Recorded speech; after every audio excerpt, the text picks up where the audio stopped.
Hey, hello there, how are my favorite weebs doing? This is Vi coming at you with episode 4 of Infernum Summoner.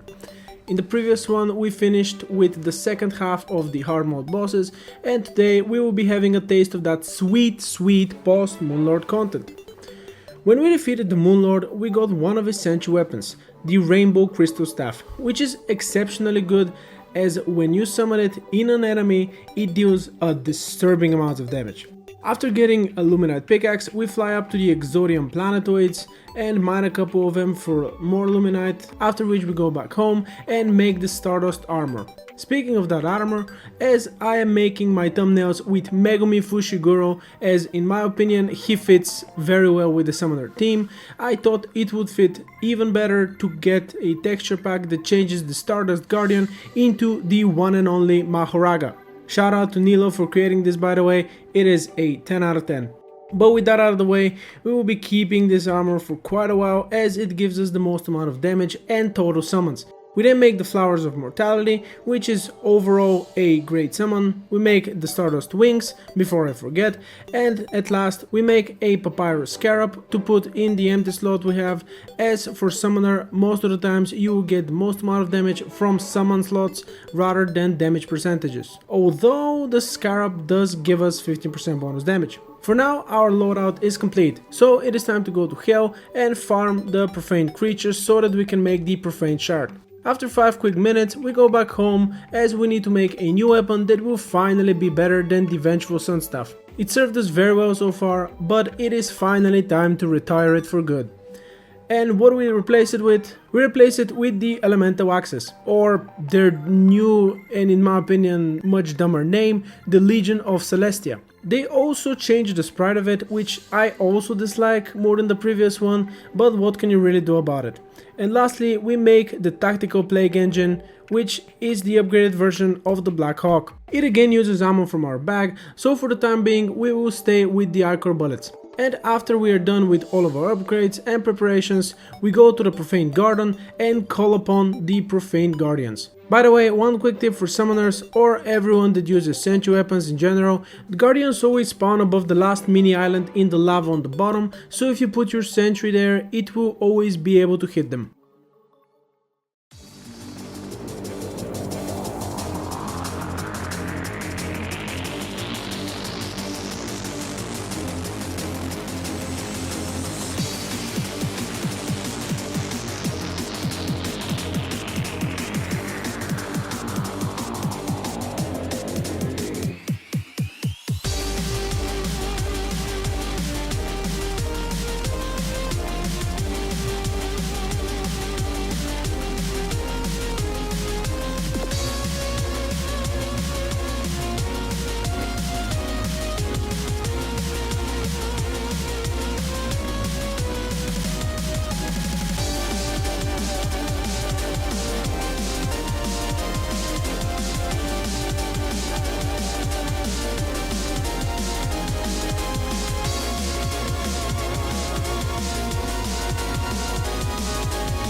But on our 6th attempt we defeat the Profaned Guardians, and since they don't really drop anything useful besides the War Banner of the Sun, we move on to our next opponent. Since they reworked the War Banner to give bonuses to all damage, not just class specific, as a summoner you can use it in some rare situations, but it is very risky as it requires you to stay very close to the enemies, and some of the endgame bosses tend to stay at a fixed point away from you, so it might even hurt your damage. But for now it is time to face Providence, the Profaned Goddess.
Oh, hello there! And ladies and gents, as they say, third time's the charm, so on our third attempt, we defeat the goddess and get our new wings and ram dash. After that we go to the jungle, as we have to face the mighty and powerful Bumblefolly.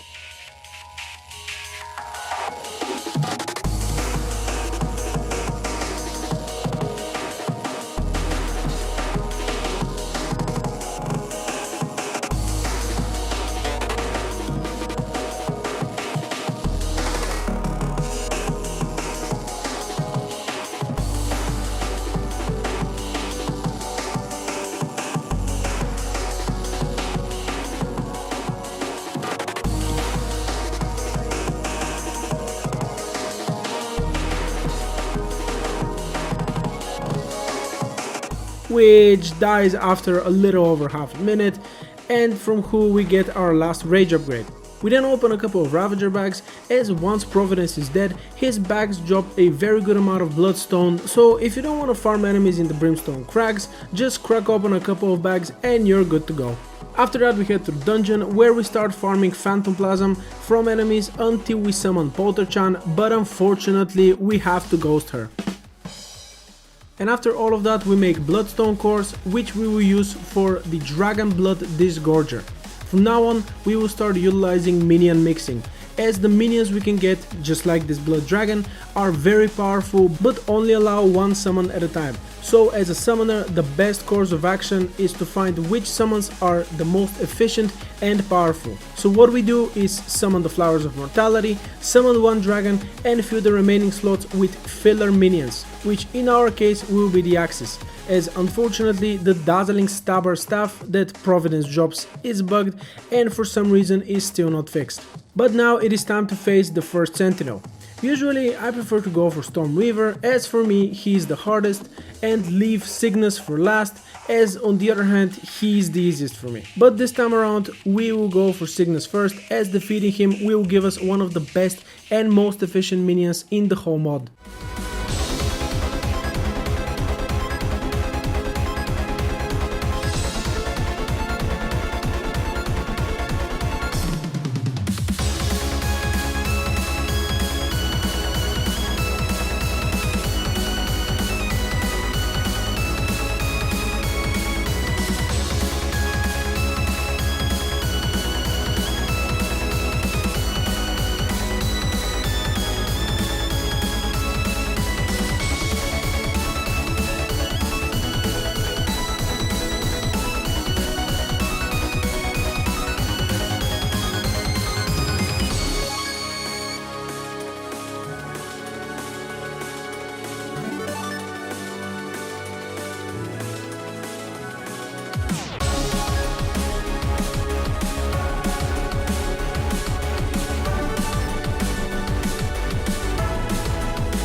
And after exactly 1 minute we defeat him on the first try, even though it says attempt 2 in the corner. This is because when you first walk into the Profaned garden, he watches you for a second before disappearing, which unfortunately counts for one attempt, but we ignore it, as now we have what we need to make our next summon. And no, ladies and gentlemen, it is not the Cosmilamp. As a matter of fact, the Cosmilamp is actually fairly bad.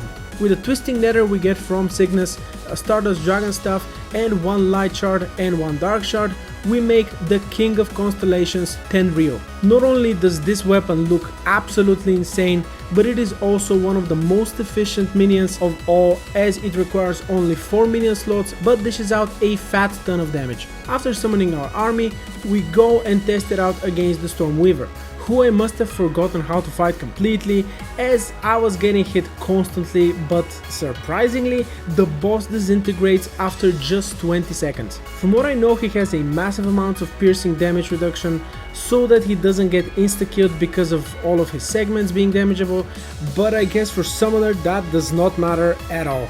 I am honestly a little shocked. But from him we get our next upgrade, which I imagine many of you might not know is an exceptionally powerful accessory, which they recently added, or not very recently, with the Brainstorm update, that being the Arc Flash Ring. It makes your attacks have a 5% chance to call down a lightning bolt that deals 3 times damage.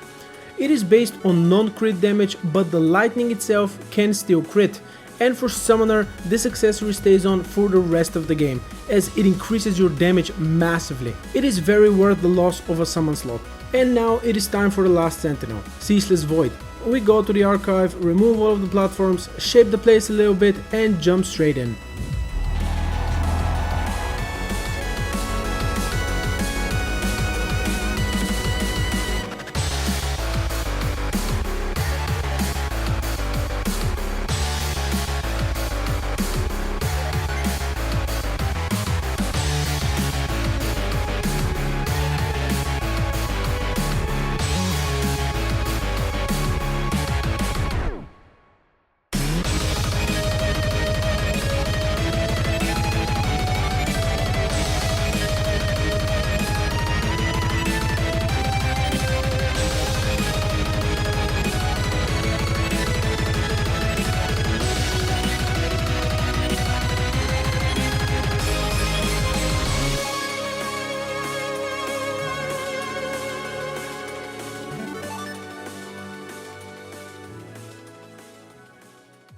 Even though in the chat it says that it was our 5th attempt, this is the same as the situation we had with Cygnus, as in Infernum, Ceaseless is always in the archive, and when you come near her it counts as a boss fight, even though you aren't actually fighting her, and when you go far away from her she despawns and it adds 1 to the counter. But after a little less than a minute, we first try her with basically no difficulties, go back home for a couple of city busters in order to extend the arena, and then call upon our beautiful waifu Polter-chan.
Our damage is very insane, but unfortunately our damage won't save us from being bad and not being able to dodge the DSP.